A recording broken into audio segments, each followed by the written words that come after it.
تو مسلمانوں کے لیے تو یہ اس لیے امپورٹنٹ ہے۔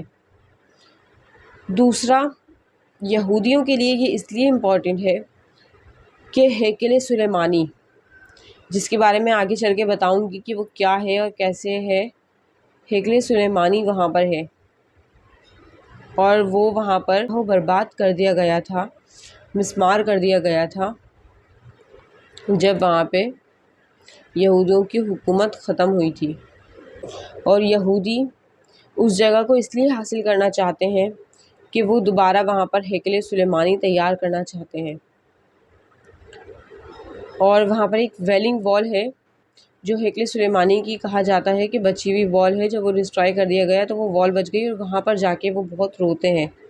عیسائیوں کے لیے وہ اس لیے امپورٹنٹ ہے بیکاز عیسائیوں کا یہ ماننا ہے کہ حضرت عیسیٰ علیہ السلام کی پیدائش وہیں پر ہوئی اور حضرت عیسیٰ علیہ السلام کو اٹھایا بھی وہیں سے گیا۔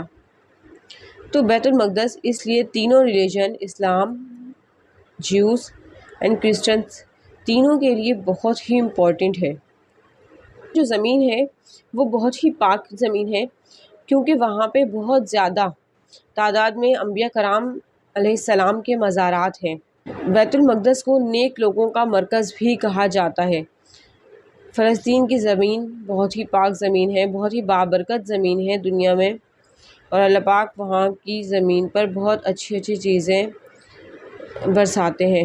تو آج فلسطینی جو ظلم سہ رہے ہیں، تو وہ تو ایک طریقے سے سب جنت میں جا رہے ہیں بیکاز وہ لوگ اسلام کے لیے لڑ رہے ہیں اور وہ شہادتیں حاصل کر رہے ہیں۔ امتحان ہے ہمارا کہ ہم ان کے لیے کیا کر سکتے ہیں۔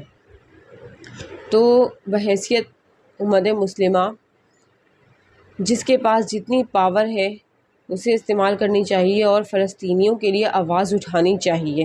مسجد اقصیٰ جو ہے یہ تقریباً کعبہ شریف کے 40 سال کے بعد اس کی بنیاد رکھی گئی، اور اس کی بنیاد کہتے ہیں حضرت آدم یا ان کے کسی بیٹے نے اس کی بنیاد رکھی۔ اس کے بعد پھر حضرت سام بن نوح علیہ السلام نے اس کی تعمیر کروائی، لیکن پھر وہ تعمیر اسٹاپ کر دی گئی، اور ایک عرصے کے بعد حضرت داؤد علیہ السلام نے بیت المقدس کی تعمیر کو اسٹارٹ کروایا۔ جب حضرت داؤد علیہ السلام نے اس کی تعمیر کو اسٹارٹ کروایا تو ان کا انتقال کا وقت قریب آ گیا اور اس کی تعمیر نامکمل تھی۔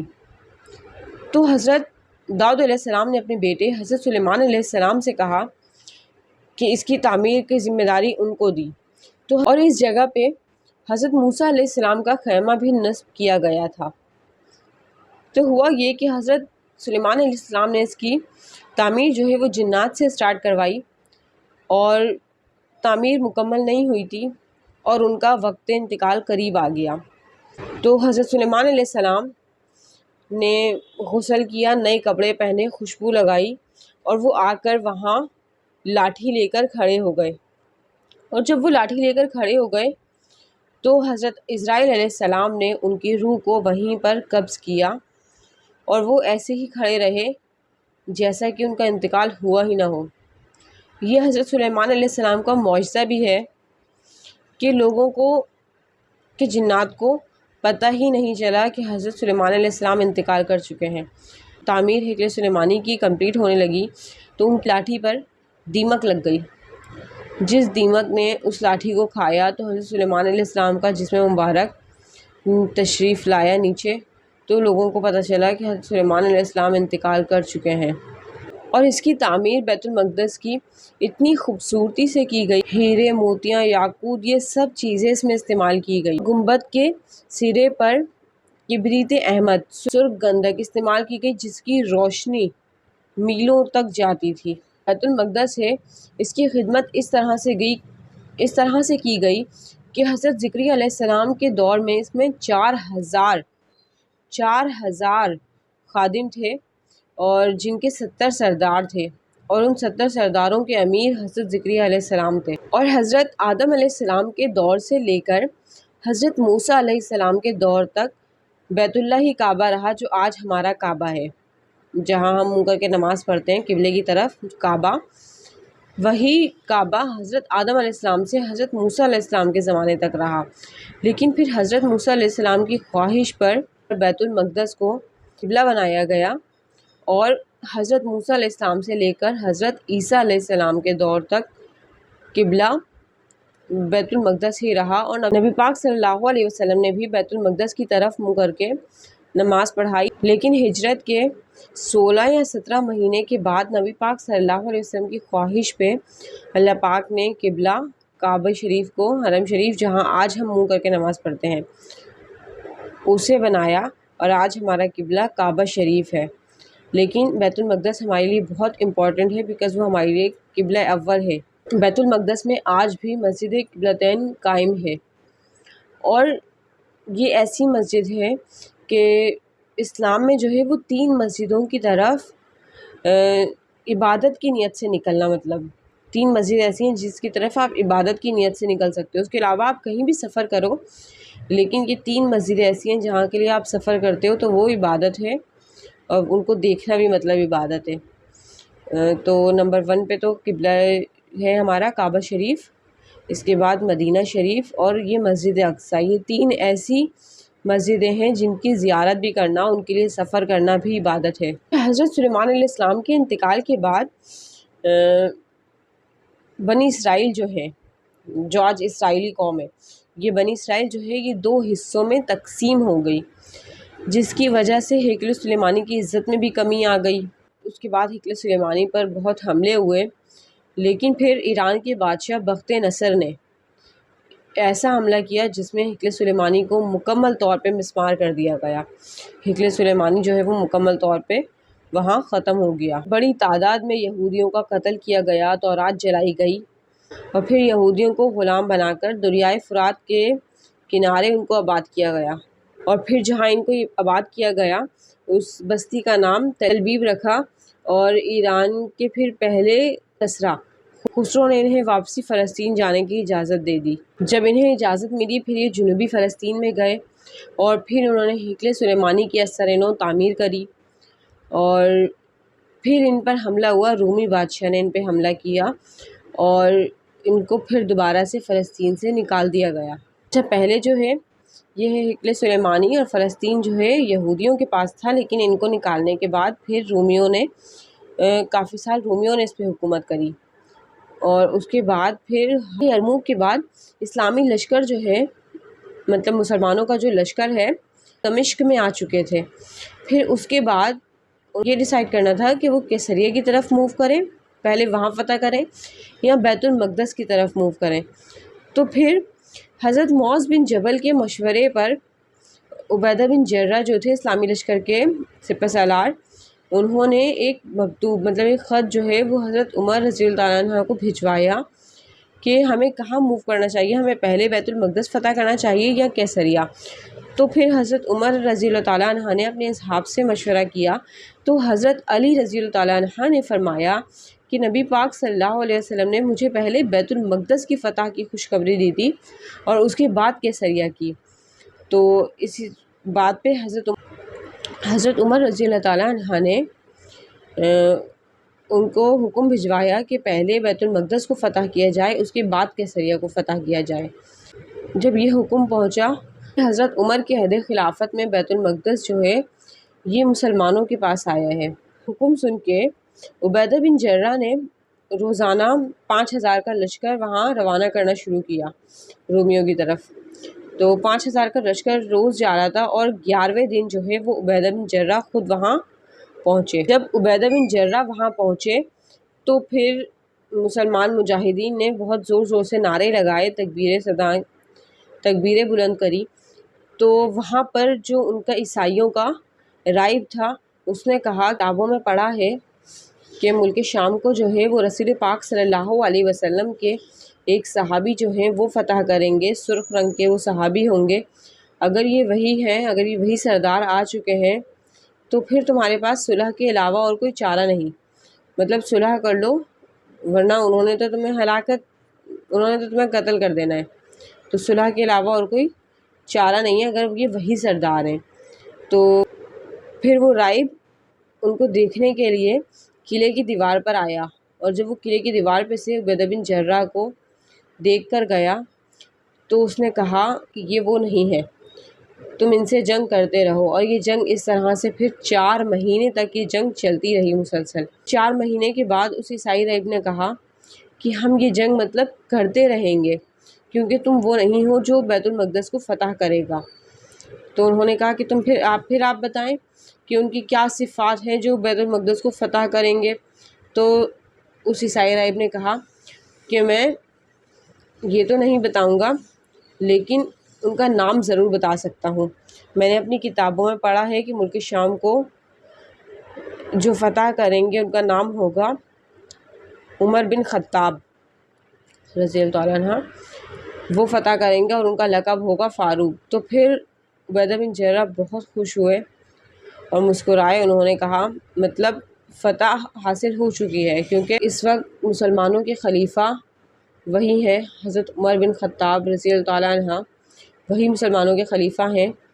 تو عیسائی راہب نے کہا کہ ان کو بلا لو۔ یہاں پر یہ ڈیسائیڈ ہوا کہ انہوں نے کہا کہ اگر وہ صفات ان میں ہوئی، ہم دیکھیں گے اگر وہ وہی صفات ہوئی، وہ وہی حضرت عمر بن خطاب ہوئے جن کا ہم نے کتابوں میں پڑھا ہے، تو پھر ہم جنگ ختم کر دیں گے اور صلح کر لیں گے اور قلعے کے دروازے ان کے لیے کھول دیے جائیں گے۔ مدینہ شریف میں حضرت عمر بن خطاب رضی اللہ تعالیٰ عنہ کو خط بھیجا گیا اور فاروق اعظم رضی اللہ تعالیٰ عنہ وہ خط پڑھ کے انہوں نے آغاز کیا شام کی طرف، ملک شام کی طرف سفر کا آغاز کیا۔ آغاز میں انہوں نے مسجد نبوی میں 4 رکعت ادا کی اور رسول پاک صلی اللہ علیہ وسلم کی بارگاہ میں سلام پیش کیا۔ اس کے بعد حضرت ابوبکر رضی اللہ عنہ کی بارگاہ میں سلام پیش کیا۔ حضرت علی کو اپنا نائب بنا کر ملک شام کی طرف روانہ ہو گئے، اور ان کا سفر ایسا ہوتا تھا کہ فجر سے ظہر تک وہ سفر کرتے تھے، اور پھر ظہر میں اللہ تعالیٰ کی جنت جہنم کی دین کی باتیں کی جاتی، اور وہ لوگ کھانے میں وہاں ستو اور کھجوریں لیتے۔ قافلہ وہاں آیا تو سب بہت شدت سے انتظار کر رہے تھے۔ عبیدہ بن جرہ نے استقبال کیا، اور استقبال کر کے پھر وہ قافلہ بیت المقدس پہنچا، تو پھر وہاں پہ حضرت عمر بن خطاب رضی اللہ تعالیٰ عنہ نے خطبہ دیا۔ عبیدہ بن جرہ رضی اللہ تعالیٰ عنہ نے انہیں ساری تفصیل بتائی جنگ یرموک کی، اور جو واقعات مطلب ہوئے وہ ساری تفصیل حضرت عمر رضی اللہ تعالیٰ عنہ کو بتائی۔ پھر جو حضرت بلال حبشی رضی اللہ تعالیٰ عنہ، جو نبی پاک صلی اللہ علیہ وسلم کی وفات کے بعد مدینہ چھوڑ کر ملک شام آ گئے تھے، انہوں نے اذان دینا بھی بالکل چھوڑ دی تھی۔ وہ اذان بھی نہیں دیتے تھے، کیونکہ جب وہ اذان دیتے وہ بے ہوش ہو جاتے، اگر وہ اذان دینے سٹارٹ کرتے تو وہ بے ہوش ہو جاتے۔ اور نبی پاک صلی اللہ علیہ وسلم سے محبت کا یہ عالم تھا کہ وہ ان کی محبت میں ایسے دیوانے ہوئے کہ وہ اس مدینے میں رہ ہی نہیں سکے، کہ نبی پاک صلی اللہ علیہ وسلم کی یاد اتنی ستاتی تھی کہ انہیں مدینہ شریف چھوڑ کر ملک شام آنا پڑا۔ تو وہاں پر حضرت عمر فاروق سے ان کی بھی ملاقات ہوئی۔ تو پھر جب بیت المقدس کی فتح تھی تو سب نے کہا کہ اگر حضرت بلال رضی اللہ تعالیٰ عنہ کی اذان ہو جائے تو یہاں پر تو وہ وقت یاد آ جائے گا، جو نبی پاک صلی اللہ علیہ وسلم کا زمانہ تھا وہ یاد آ جائے گا۔ تو حضرت عمر نے حکم دیا اور حضرت بلال رضی اللہ تعالیٰ عنہ نے اذان شروع کری۔ اذان شروع کری تو ایسے کوہرام مچا،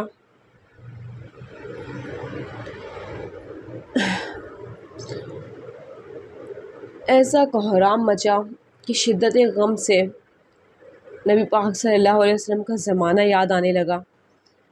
تو اس شدت غم سے لوگ بے ہوش ہونے لگے، کچھ لوگ بے ہوش ہو گئے، کچھ مگن ہو گئے، بس وہ کہتے ہیں وقت نبی پاک صلی اللہ علیہ وسلم کا زمانہ ان کو یاد آ گیا۔ پھر اس کے بعد جب حضرت عمر رضی اللہ تعالیٰ عنہ وہاں گئے تو سارے مجاہدین نے نعرے لگائے، تو پھر انہوں نے معلوم کروایا کہ کیا ہوا ہے، تو پتہ چلا کہ حضرت عمر رضی اللہ تعالیٰ عنہ تشریف لا چکے ہیں۔ تو پھر عبیدہ بن جرہ ان کے ساتھ گئے، اور وہاں پہ وہ جو عیسائی راہب تھا ثمامہ، اس نے قلعے کی دیوار پہ چڑھ کے حضرت عمر رضی اللہ تعالیٰ عنہ کو دیکھا تو کہا خدا کی قسم یہ وہی ہے محمد بن عبداللہ کے صحابی۔ تو پھر اس نے اپنے قلعے والوں کو کہا کہ جلدی سے دوڑتے ہوئے ان کی طرف بڑھو اور صلح اور امان کی درخواست کی۔ تو حضرت عمر رضی اللہ تعالیٰ عنہ نے اونٹنی پر ہی سجدہ شکر ادا کیا اور بعد نماز فجر بیت المقدس جو ہے وہ مسلمانوں کے قبضے میں آ گیا، اور اس کے بعد کئی 100 سالوں تک بیت المقدس مسلمانوں کے قبضے میں رہا۔ بیت المقدس جو ہے وہ مسلمانوں کے قبضے میں آ گیا، اور اس کے بعد ایک عرصہ اس پہ مسلمانوں کی حکومت رہی، کئی 100 سال۔ پھر اس کے بعد بیچ میں کچھ ٹائم اس پہ عیسائیوں نے اس کو اپنے قبضے میں لیا، اور سلطان صلاح الدین ایوبی رحمۃ اللہ علیہ نے اس کو پھر سے فتح کیا، جنہیں آج فلسطین کی عوام پکار رہی ہے کہ سلطان صلاح الدین ایوبی آ جائے۔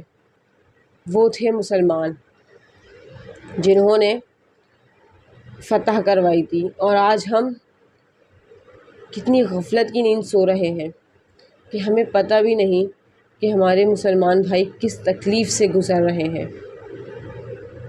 ہمارے حکمرانوں کو ہوش ہی نہیں۔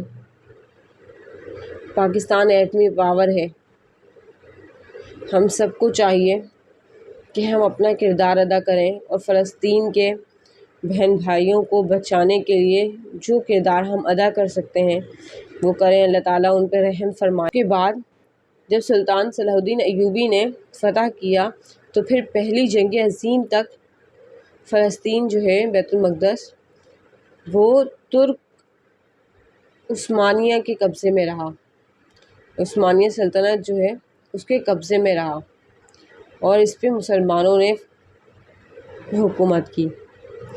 پھر جو جنگ عظیم ہوئی، جنگ عظیم میں برطانیہ نے ڈبل پالیسی کری، مسلمانوں کو کہا، مطلب عربوں کو، کہ آپ کو دے دیا جائے گا اگر ہم جیت گئے، اور اسرائیلیوں کو کہا کہ اگر ہماری فتح ہوئی تو بیت المقدس آپ کو دیا جائے گا۔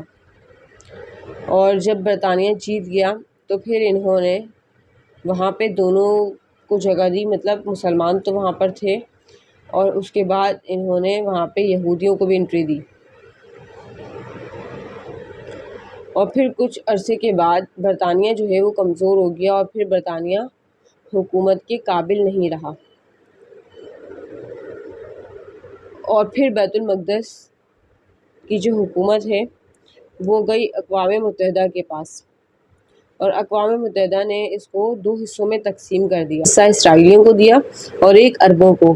لیکن پھر اسرائیلیوں نے لڑ کے جنگیں کر کے عربوں سے، اور آج آپ کے سامنے ہے فلسطین، ویڈیوز نکالیں، سرچ کریں اور دیکھیں۔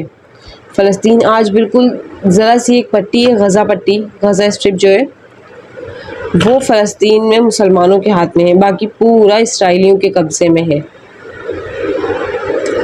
تو اسرائیلیوں نے اس طرح سے وہ چاہتے ہیں کہ جس طرح سے انہیں نکالا گیا تھا وہ واپس وہیں پہ وہ ہیکل سلیمانی جو ہے، ہیکل سلیمانی وہ تعمیر کرنا چاہتے ہیں، اور وہ چاہتے ہیں کہ ان کا ایک گریٹر اسرائیل کا پلان ہے۔ نیکسٹ ویڈیو میں انشاءاللہ میں آپ لوگوں کو بتاؤں گی کہ گریٹر اسرائیل کیا ہے، طوفان الاقصی کیا ہے، حماس کیا ہے، اور حماس نے حملہ کیوں کیا۔ یہ ساری چیزیں میں آپ سے نیکسٹ ویڈیو میں ڈسکس کروں گی۔ آپ نے میری ویڈیو دیکھی، شکریہ کہ آپ نے فلسطین کے مسلمانوں کے لیے جاننے کے لیے یہ وقت نکالا ان کے بارے میں، اور ہم سب کو چاہیے کہ ہم فلسطین کو جتنا سپورٹ کر سکتے ہیں وہ کریں، اسرائیلی پروڈکٹس کو بائیکاٹ کر دیں، اور کیونکہ ہمارے ہاتھ میں نہیں کہ ہم وہاں جا کر لڑ سکیں، وہاں ہمارے جانے کی اجازت نہیں، لیکن ہم یہاں سے ان کے لیے جتنا کر سکتے ہیں اتنا تو کریں۔ ہم اسرائیلی پروڈکٹس کو بائیکاٹ کر دیں، تاکہ اسرائیلی پروڈکٹس جب سیل نہیں ہوں گی تو ان کو جو پروفٹ جا رہا ہے وہ رکے گا، تو ان کو اسلحہ خریدنے میں پریشانی ہوگی۔